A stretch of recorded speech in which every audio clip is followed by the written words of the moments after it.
Jangan lupa untuk subscribe dan nyalakan lonceng notifikasinya. Kami juga segera bergabung bersama dengan kami, Direktur Eksekutif Poltreking Indonesia, Mas Hanta Yuda, yang juga sudah bergabung bersama kami. Mas Hanta, selamat pagi.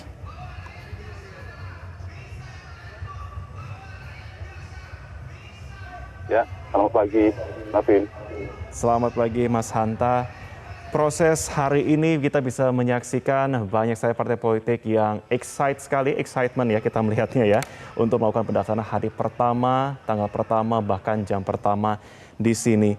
Kita saat ini melihat Partai Nasdem yang juga sudah bersiap, dengan juga tadi ada informasi yang disampaikan oleh rekan kami yang mengikuti rombongan dan menyampaikan beberapa poin-poin dan juga konsolidasi. Kalau menurut Anda bagaimana? Hal apa yang bisa Anda lihat tentunya dari momentum kali ini, Mas Hanta? Ya, pertama kalau kita lihat dari Partai Nasdem ya, sekarang sedang proses pendaftaran, terlihat bukan cukup tapi sangat siap untuk bertarung dengan berbagai macam infrastruktur partainya, dan bahkan dibandingkan partai-partai lain, misalnya kalau kita lihat, kita tahu, kita sadar betul semua partai ingin bertarung mendapatkan limpahan elektoral berupa kotel efek atau efek ekor jas dari penyelenggaraan serentak Pilpres dan Pileg. Di mana Nasdem saya kira ada partai yang pertama dengan tegas mengumumkan calon presidennya, meskipun baru 3 nama, itu juga menjadi salah satu rangkaian keseriusan dari partai ini untuk bertarung ya di dalam pemilu legislatif. Dan ini pemilu yang ketiga kalinya diikuti oleh partai ini. Jadi kalau kita perhatikan semakin siap ya, semakin confident untuk bertarung, sehingga banyak hal yang menarik yang bisa kita tarik dari semua partai, termasuk Nasdem misalnya. Ini salah satu partai, tidak banyak partai yang hari ini trennya terus naik, Martin. Saya lihat kalau dibuat grafiknya yang sudah ikut pemilu 2, 3, atau 4 kali di era reformasi, ada 2 partai, yaitu Gerindra, yang kedua Nasdem, itu trennya naik. Nah, itu kalau diperhatikan tren naik ini berkaitan juga dengan berbagai macam strategi, figurnya, capresnya. Yang membedakan tentu Gerindra karena ketua umumnya maju sebagai calon presiden. Jadi ada efek ekor jas yang memang dikapitalisasi, ada dampak itu yang cukup besar. Sementara Nasdem itu belum besar dari sisi ini, sehingga cara membacanya justru ini peluang perolehan yang cukup signifikan yang didapatkan oleh Nasdem dalam pemilu 2014-2019 itu masih minus faktor capres sebenarnya. Kalau kita perhatikan faktor capresnya Pak Jokowi yang didukung oleh Partai Nasdem, sebelum saya bicara lebih detail tadi yang ditanyakan oleh Marvin, faktor itu juga saya kira kita tahu Nasdem tidak mendapatkan berkah elektoral yang begitu besar ketimbang PDI Perjuangan. Dan orang tahu bahwa, publik tahu, pemilih sangat mafhum bahwa Pak Jokowi, capres yang didukung oleh Partai Nasdem pada saat itu adalah berwarna merah, partainya ada PDI Perjuangan. Sehingga yang paling besar mendapat dampak tentu PDI Perjuangan. Nah, artinya kalau dilihat dari sisi optimis dari sisi Nasdem, di 2024 mendatang, mestinya partai ini semakin besar. Kalau misalnya tepat mendapatkan figur capres yang bisa dicangkokkan magnet elektoralnya itu kepada Partai Nasdem.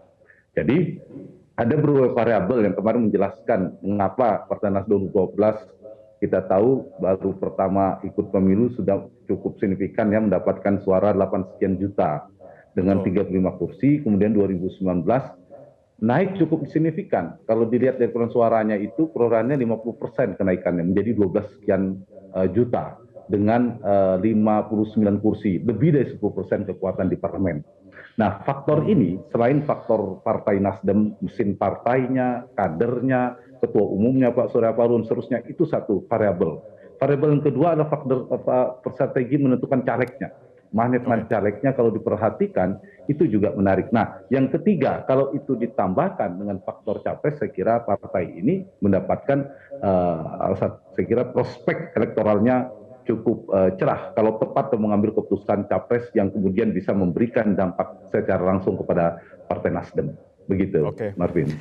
Mas Hanta, kalau kita lihat secara visual itu ada yang berbeda kalau saya bandingkan begitu ya Nasdem dengan beberapa partai lain. Misalnya dari ketokohannya begitu kita melihat untuk Partai Nasdem ini ada kemudian beberapa pengurus perempuan juga nampak beberapa di sini, kemudian juga sosok yang lebih muda-mudi dibandingkan dengan tokoh-tokoh yang ada di partai lain. Nah, apakah ini juga bisa dikatakan sebagai bentuk bahwa confidence yang sangat tinggi bagi Nasdem bahwa kami siap meskipun saat ini pun kita juga dipaparkan oleh beberapa partai-partai baru? Iya, ya betul. Saya mulai dari yang tadi, tantangan partai-partai baru. Jadi ceruknya yang diperbutkan, kuenya kan tetap sama. Kalau partai baru semakin banyak datang, berarti kan itu tidak menambah jumlah kursi di DPR. Persentase tetap 100%. Artinya semua partai, tidak hanya Nasdem, punya tantangan kehadiran partai baru. Tetapi di saat yang sama, itu tidak otomatis kemudian partai-partai lama kemudian bisa tergerus perolehan suaranya kalau memiliki strategi yang tepat, kesiapan seperti disampaikan. Nah, yang menariknya, figur utama di partai, ingin menjawab poin yang pertama yang disampaikan oleh Mas Martin tadi. Yang pertama, dari Partai Nasdem ini ketua umumnya itu ada figur yang tidak mencalonkan diri sebagai calon presiden. Itu poinnya. Dan figur-figur seperti Pak Surya Paloh, kemudian kalau PDIP itu Ibu Megawati, itu figur-figur yang kuat sekali mengakar di dalam internal partainya.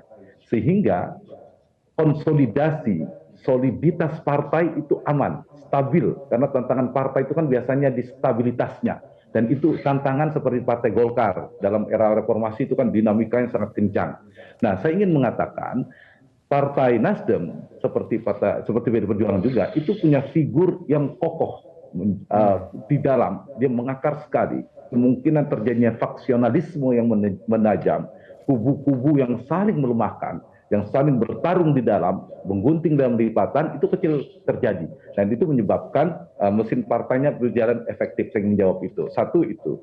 Yang kedua, figur ini juga menjulang di luar, menjulang di publik, cukup dikenal. Tapi menariknya mereka, beliau ini ketua umum yang saya kasih contoh tadi, tidak menjadi calon presiden. Nah, variabel ini saya kira juga menarik. Apa yang disubstitusi oleh Partai Nasdem? Ketua umumnya tidak mencapreskan, tidak menjadi caleg. Ada tokoh-tokoh caleg. Tadi seperti Marvin katakan, atau dari tokoh-tokoh muda, anak muda, kemudian selain generasi muda milenial, tadi perempuan, dan seterusnya, tokoh-tokoh publik, para mantan kepala daerah yang populer, public figure yang populer, dan seterusnya. Nah, ini ditransformasikan figur yang tadinya orang berpikir bahwa figur itu seperti dulu Partai Demokrat, Pak SBY berpaku pada satu figur saja, tetapi Nasdem mentransformasikannya dengan banyak figur lokal, figur-figur daerah, yang mereka ini punya basis suara, basis pendukung di daerah. Nah, itu juga bisa dibaca, saya kira, contoh bagi semua partai, menyiapkan caleg itu dengan serius. Karena pertarungan sesungguhnya di partai politik itu kan bukan sekedar perolehan suara, tapi akhirnya konversi menjadi kursi. Nah, itu juga yang menyebabkan mengapa persentase Nasdem itu persentase perolehan suaranya 9%. Tapi setelah dikonversi menjadi kursi lebih naik lagi, 10,26% kalau salah, hampir 10,5%. Itu menunjukkan juga kekuatan persebaran tentu dapil, tapi di sisi yang lain ini juga menunjukkan bahwa faktor-faktor figur yang mendorong mengkapitalisasi suara. Jadi saya ingin mengambil kesimpulan kekuatan utama Nasdem kemarin sebenarnya bukan faktor kotel efek dari capres, tapi lebih pada calegnya yang lebih kontributif. Selain tentu figur ketua umum, faktor mesin partai. Jadi ini, nah kembali kepada figur caleg dan figur-figur tokoh tadi, seperti Marvin katakan ada perempuan, muda. Nah, dua ini adalah segmentasi pemilih kita dalam demografi pemilih Indonesia itu terbesar. Lumbung suara nasional Indonesia itu pemilih milenial, pemilih muda, ditambah pemilih pemula, itu jumlahnya sangat besar, separuhnya menentukan. Yang kedua adalah pemilih perempuan. Jadi dua kunci ini yang ingin bertarung di pemilu legislatif maupun yang ingin bertarung dalam pilkada bahkan pilpres, dua variabel ini sangat menentukan. Saya kira itu cukup jeli ya, tepat diambil oleh Partai Nasdem untuk munculkan tokoh-tokoh perempuan, tokoh-tokoh muda yang memiliki basis dan tentu nanti harus diikuti dengan kerja-kerja politik yang tepat, berbasis pada data dan strategi yang tepat pula.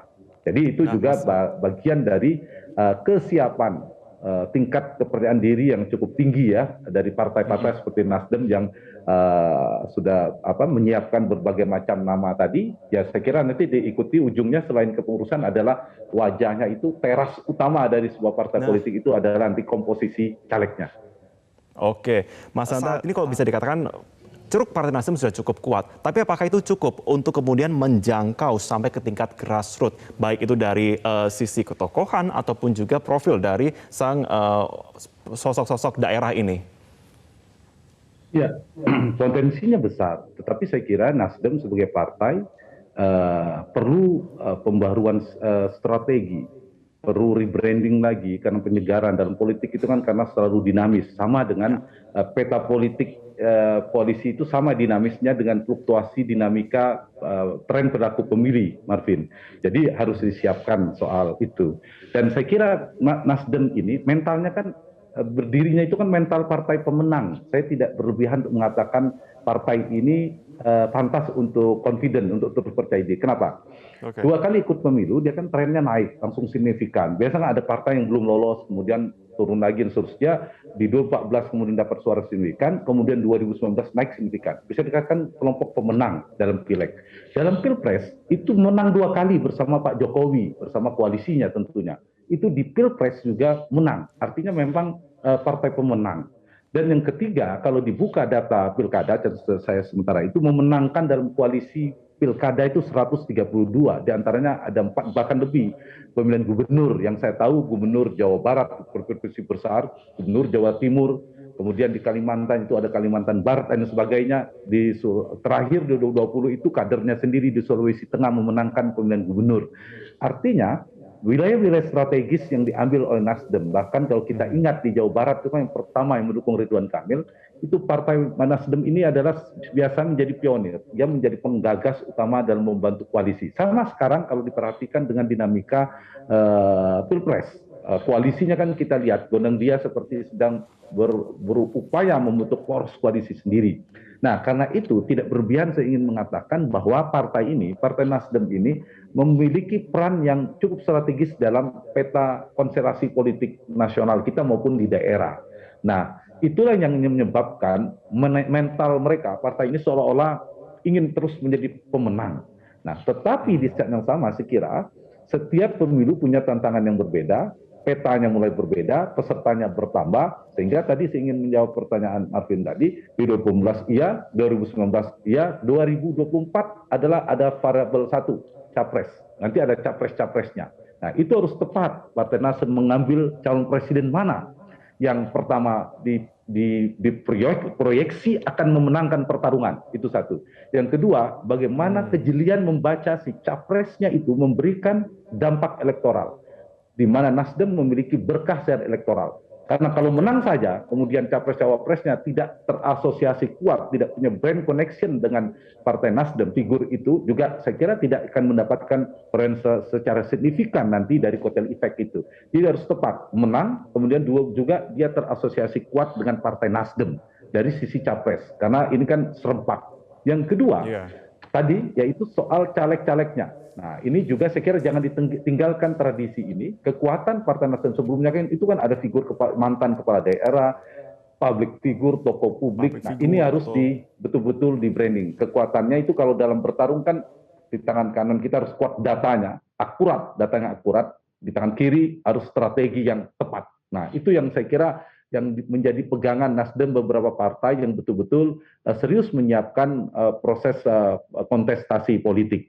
Jadi modalitas inilah, modalitas kemenangan di pileg pilpres dan sebelumnya itu kan menyebabkan mental. Kita saja kalau bertarung kalau selalu menang, itu kalau dipertahankan terus itu trennya juga grafiknya kan naik. Kalau kita perhatikan coba ada partai beberapa partai karena mungkin sudah lama ya, ada yang sempat naik kemudian turun.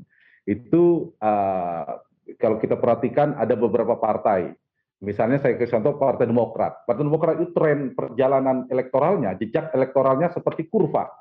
7%, kemudian menjadi pemenang pemilu 20% di era Pak SBY, puncaknya menjadi calon presiden periode kedua, kemudian turun. Itu seperti kurva. Nah, kebalikannya ada partai pemenang pemilu, PDI Perjuangan, itu seperti kurva terbalik.